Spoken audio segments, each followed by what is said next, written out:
Good morning, all of you. Today I am going to start our next topic that is called want half factor. ये chapter का last topic है. want half factor is denoted by the I. यानी want half factor को हम किससे denote करते हैं? I से डिनोट करते हैं. We know that colligative property is directly proportional to the quantity of the solute. यानी जो colligative property होती है वो किसके डायरेक्टली प्रोपोर्शनल होती है, वो किस पे डिपेंडेंट होती है, तो वो क्वांटिटी ऑफ द सॉल्यूट पर डिपेंड होती है. यानी जितना क्वांटिटी ऑफ द सॉल्यूट होगा, अगर quantity of the solute increase कर रहा है यानी या तो कॉलिगेटिव प्रॉपर्टी भी हम सिंपली कह सकते हैं कि इंक्रीज करेगी. ठीक है.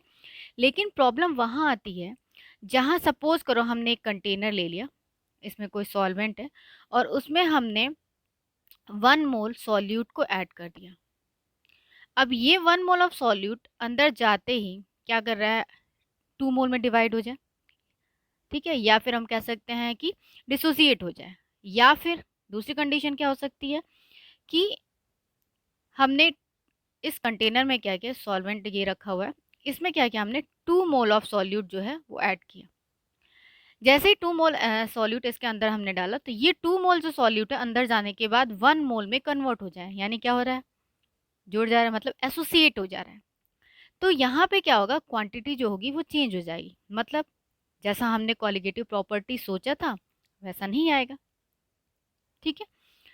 तो एक एग्जांपल के थ्रू लेते हैं. सपोज हमने एक वेसल लिया, इसमें हमने सॉल्वेंट ले लिया. ठीक है. और हमने इसमें क्या ऐड कर दिया? शुगर ऐड कर दिया. ठीक है. अब ये जो शुगर अंदर जा रहा है तो ये ना तो एसोसिएट हो रहा है ना ही डिसोसिएट हो रहा है. मतलब कॉलिगेटिव प्रॉपर्टी जो है जैसा हम सोच रहे थे यानी वैसी ही आ रही है. यानी क्वांटिटी अंदर जाकर चेंज तो हुई नहीं. और जब क्वांटिटी अंदर जाकर के चेंज नहीं हो रही है उस कंडीशन में कॉलिगेटिव प्रॉपर्टी उतनी ही आएगी. मतलब हम इसमें कॉलिगेटिव प्रॉपर्टी में कोई भी चेंजेस नहीं आएंगे. लेकिन जैसे ये फर्स्ट फिगर हमने लिया, देखा है इसमें शो कर रहा है कि कंटेनर है जिसमें ये सॉल्वेंट है आपका और हमने इसमें 1 मोल ऑफ शुगर ऐड किया. हमें पता है कि शुगर वाटर में जाके एसोसिएट या फिर डिसोसिएट नहीं होगा. जब एसोसिएट और डिसोसिएट नहीं हो रहा है तो कॉलिगेटिव प्रॉपर्टी क्या हो रही है? वही आएगी, क्योंकि कॉलिगेटिव प्रॉपर्टी जो होती है क्वांटिटी ऑफ द सॉल्यूट पर डिपेंडेंट होती है. लेकिन अगर सपोज करो एक कंटेनर लिया हमने, एक वेसल लिया और इसमें हमने क्या किया, सॉल्वेंट ले लिया. ठीक है. अब जो सॉल्वेंट लिया है इस सॉल्वेंट में हमने क्या किया, 1 मोल ऑफ NaCl ऐड किया. ये 1 मोल NaCl जैसे ही अंदर गया तो ये 2 मोल में डिवाइड हो गया. It will be break down into the 1 mole of Na plus and 1 mole of Cl minus. मतलब क्या हो रहा है यहाँ पे, 1 मोल तो डाला लेकिन मिला हमें कितना, 2 मोल. यानी क्या हो गया, जो हमने सोचा था, जो थ्योरेटिकली हमने जो सोचा था उसमें क्या हो गया, ऑब्जर्व वैल्यू जो हुई आई वो हमारी डिफरेंट आ गई. तो इसी को डिफ्रेंशिएट करने के लिए हम एक फैक्टर को का यूज़ करते हैं. यानी 1 मोल सॉल्यूट डाला, हमने कहा एसोसिएशन होगा या तो डिसोसिएशन होगा. एसोसिएशन होता है या फिर डिसोसिएशन होता है. अगर एसोसिएशन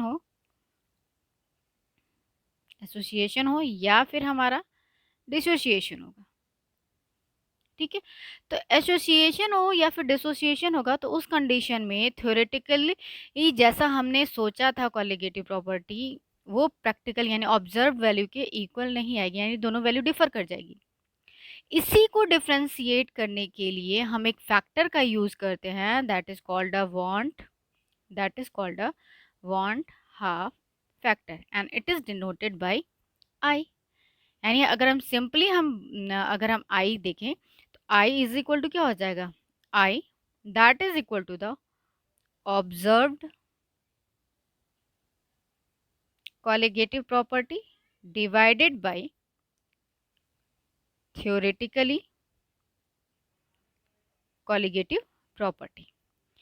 यानी वो फैक्टर, यानी जो हम सिंपली कह सकते हैं कि जैसा हमने थ्योरेटिकली सोचा वैसा ऑब्जर्व्ड वैल्यू अगर नहीं मिल रही, अलग आ रही है, तो इसी को डिफ्रेंशिएट करने के लिए हम एक फैक्टर का यूज़ करते हैं, that is called a van't Hoff factor. तो एग्जाम्पल जैसे हमने यही वाला एग्जाम्पल लिया है कि 1 मोल ऑफ NaCl इस कंटेनर में डाला and it will B dissociate, और वो डिसोसिएट होने के बाद क्या करे, 2 मोल दे रहा है। तो हम देखते हैं, इसी को एग्जाम्पल के थ्रू समझ लेते हैं, डिसोसिएशन का केस लेते हैं। ठीक है, जैसे हमने कहा कि 1 मोल ऑफ NaCl हमने डाला, it will be converted into the Na+ and Cl-, यानी जब हमारा T 0 था तो प्रोडक्ट तो बना नहीं था, यानी ये 1 मोल था, ये 0 और ये 0 था, क्योंकि प्रोडक्ट का फॉर्मेशन ही नहीं हुआ था। लेकिन कुछ समय के बाद ये डिसोसिएट हो गया और इसका 1 मोल मिल गया, यानी थ्योरेटिकली वैल्यू कितनी है 1, लेकिन ऑब्जर्व वैल्यू कितनी मिल गई 2। और I इज इक्वल टू क्या होता है, I यानी van't factor is equal to the observed colligative property divided by theoretical colligative property. It means अगर हम देखें तो ऑब्जर्व्ड वैल्यू कितनी है हमारी 2, और थ्योरेटिकली वैल्यू कितनी है हमारी 1 मोल। ठीक है, तो इसको डिवाइड करके हम देख लेंगे।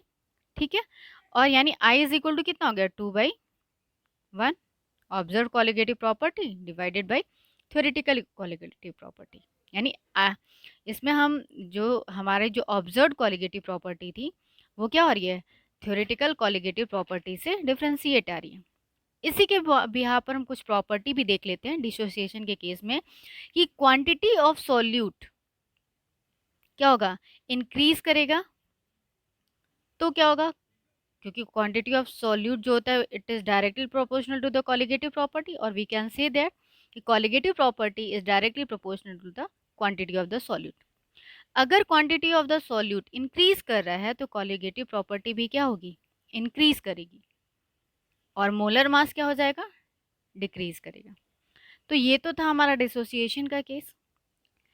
एसोसिएशन का केस में क्या हो जाएगा, एसोसिएशन में हमने कहा कि सपोज हमने कोई कंटेनर लिया और उसमें हमने 2 मोल सॉल्यूट को ऐड किया, लेकिन वो अंदर जाते ही क्या हो रहा है, it will be converted into the 1 मोल, मतलब जुड़ गया, एसोसिएट हो गया। तो उस केस में देखते हैं कि एसोसिएशन के केस में क्या होगा। एसोसिएशन का जो हमारा केस है, हम वीक ले लेते हैं, वीक इलेक्ट्रोलाइट। तो उस कंडीशन में अगर हमने क्या किया, 2 मोल ऑफ एसिटिक एसिड या एथेनोइक एसिड को हमने बेंजीन के अंदर पुटअप कर दिया, तो जैसे ये बेंजीन के अंदर जाएगा ये डाइमराइज हो जाएगा, और डाइमराइज होकर के 1 मोल देगा। क्यों, इसकी वजह due to the formation of hydrogen bonding. तो यहाँ पे अगर हम देखें तो कितना था हमारा, कितना मोल डाला, 2 मोल में अंदर डाला, लेकिन मिला कितना हमें 1, यानी थ्योरेटिकल वैल्यू कितनी है 2, लेकिन ऑब्जर्व वैल्यू कितनी मिली 1। और I इज इक्वल टू क्या होता है, observe value divided by theoretical colligative property, यानी I की वैल्यू क्या हो गई, लेस देन 1 आ गई।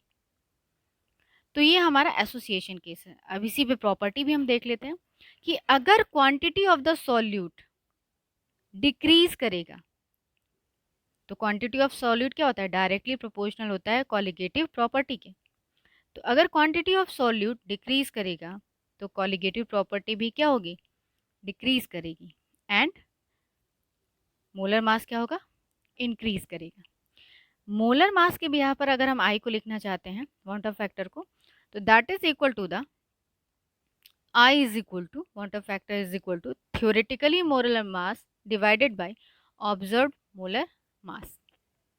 तो हमारे पास 3 केसेस हमने देखे I की वैल्यू, वांट ऑफ फैक्टर जो था उसके लिए।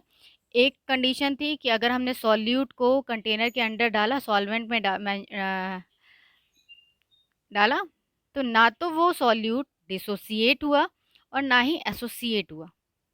ठीक है, उस कंडीशन में अगर कोई सॉल्यूट डालने पर, वेसल के अंदर सॉल्वेंट में डालने पर ना तो एसोसिएट हो रहा है और ना ही डिसोसिएट हो रहा है, तो उस कंडीशन में I की वैल्यू क्या होगी, 1 होगी। ठीक है, लेकिन अगर कंटेनर में हम किसी सॉल्यूट को डाल रहे हैं और वो डिसोसिएट हो जा रहा है, उस कंडीशन में I की वैल्यू जो होगी वो 1 से क्या होगी, ज़्यादा होगी। ठीक है, लेकिन थर्ड कंडीशन हमारे पास क्या है, एसोसिएशन का। अगर हम किसी कंटेनर में कोई ऐसा सॉल्यूट डाल रहे हैं जो अंदर जाकर के एसोसिएट हो जा रहा है, तो उस कंडीशन में I की वैल्यू क्या होगी, लेस देन 1 होगी। ठीक है, यानी 3 कंडीशन है, जब सॉल्यूट के पार्टिकल ना तो एसोसिएट हो रहे हैं ना ही डिसोसिएट हो रहे हैं, उस कंडीशन में आई की वैल्यू 1 होगी, 1 के इक्वल होगी। मतलब अगर कंटेनर के सॉल्वेंट के अंदर डालने पर कोई भी सॉल्यूट के पार्टिकल अंदर जाने पे क्या हो जा रहे हैं, डिसोसिएट हो जा रहे हैं, तो उस कंडीशन में आई की वैल्यू 1 से ज़्यादा होगी।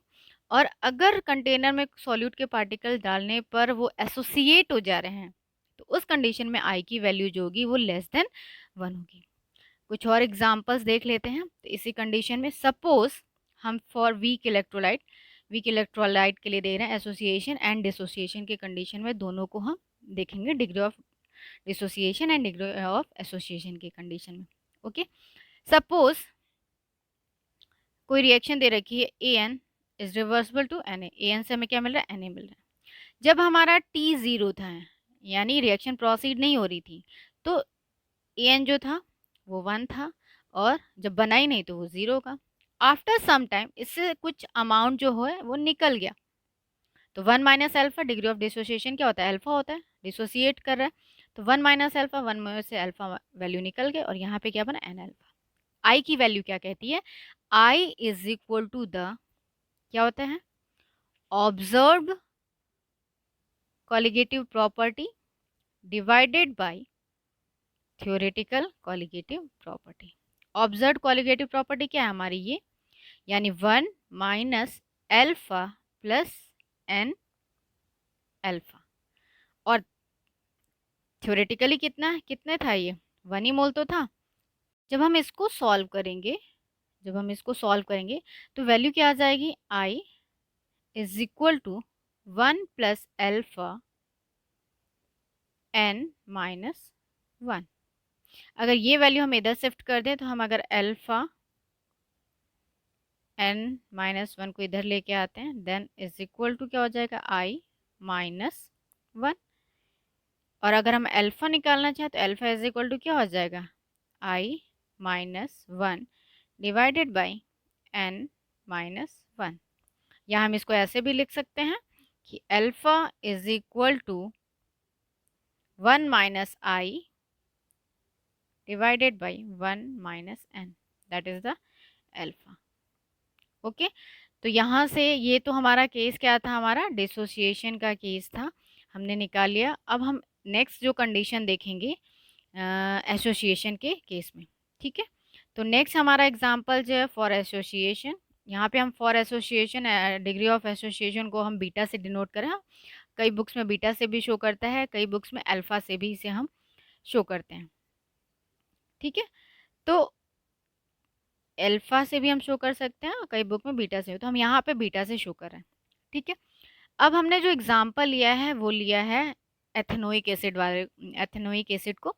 एथेनोइक एसिड को हमने किस में ऐड किया है, बेंजीन में ऐड किया। और हमने अभी जस्ट देखा कि ethanoic acid 2 mole of ethanoic acid 2 mole ethanoic acid को जैसे ही हम बेंजीन में डालते हैं तो वो डाइमराइज होकर के 1 मोल गिवन देता है हमें। ठीक है, अब ये 1 मोल हमें दे रहा है, मतलब क्यों दे रहा है, इसकी वजह क्या, due to the formation of hydrogen bonding. जब हमारा T0 था तो इसके हमने 100 पार्टिकल्स लिए। ठीक है, तो ये बना ही नहीं, तो ये 0 ही रहेगा। कुछ समय के बाद इसमें से पूरा का पूरा तो एसोसिएट होगा नहीं, क्योंकि ये वीक है, तो ये पार्शियली आयनाइज होता है। तो उस कंडीशन में हमने क्या किया, कुछ पार्टिकल इससे निकल गए, और मान लीजिए हमने 50 पार्टिकल्स 100 में से 50 पार्टिकल्स निकल गए, तो ये डाइमराइज होकर के कितने देगा, 25।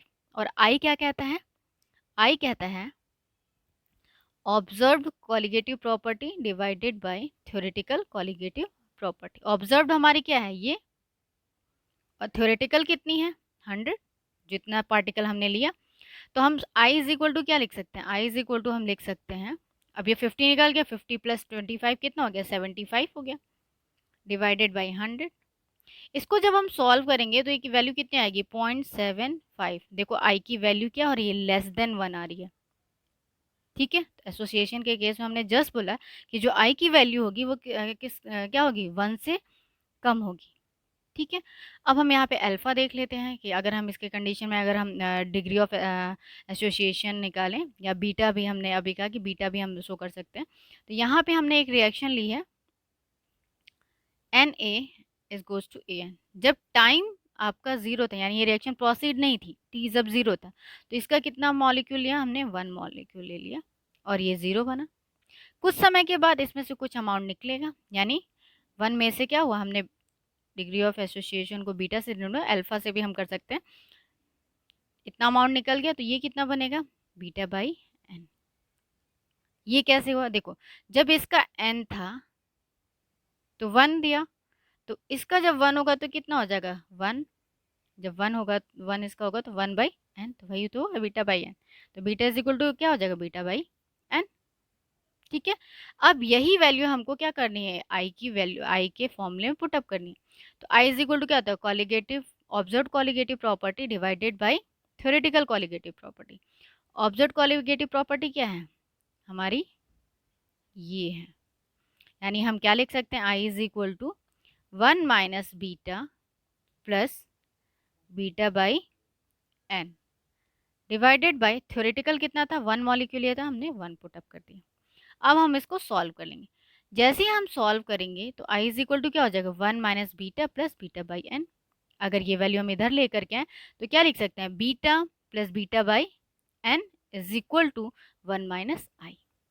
इसको अगर हम इसमें से बीटा कॉमन ले लेते हैं तो बीटा इज इक्वल टू क्या हो जाएगा?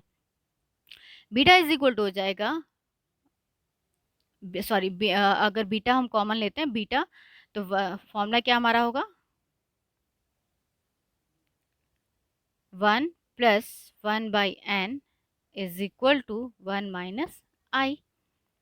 Then beta is equal to क्या हो जाएगा? अगर हम इसको और थोड़ा सॉल्व कर लें तो हो जाएगा 1 minus I n divided by n plus 1। तो ये किस कॉन्सेप्ट में आता है? ये एसोसिएशन के कॉन्सेप्ट के लिए ये फॉर्मूला डिराइव होता है। तो आज के लेक्चर में ये आपका चैप्टर पूरा कंप्लीट हो गया है। अच्छा, इसमें एक चीज़ और बताना था मुझे कि अब ये जो आई जो वांट है फैक्टर हम निकाले, हमने कहा कि जो सपोज का एसोसिएशन या डिसोसिएशन का जो कॉन्सेप्ट होता है, तो जितने भी कॉलिगेटिव प्रॉपर्टी हमने डिस्कशन किया, जैसे हमने R L V P discuss किया और क्या क्या डिस्कस किया हम यहाँ पे लिख देते हैं। हमने क्या क्या डिस्कस किया था कॉलिगेटिव प्रॉपर्टी में? R L V P first, second discuss किया था एलिवेशन ऑफ, यानी हम डायरेक्ट फॉर्मूला ही लेते हैं, delta T B is equal to K B M. ठीक है। और इस तरह हमने फ्रीजिंग वाला पॉइंट देखा, ड्यूरेशन ऑफ फ्रीजिंग, तो वहाँ पे delta T F is equal to क्या निकल रहा था हमारा? Delta T F is equal to K F M. और फोर्थ जो प्रॉपर्टी थी हमने ऑस्मोटिक दिया, देखा तो पाई इज इक्वल टू क्या था? C R T. कुछ नहीं करना है, सबके आगे आई यानी वांट है फैक्टर लगा देंगे। ठीक है।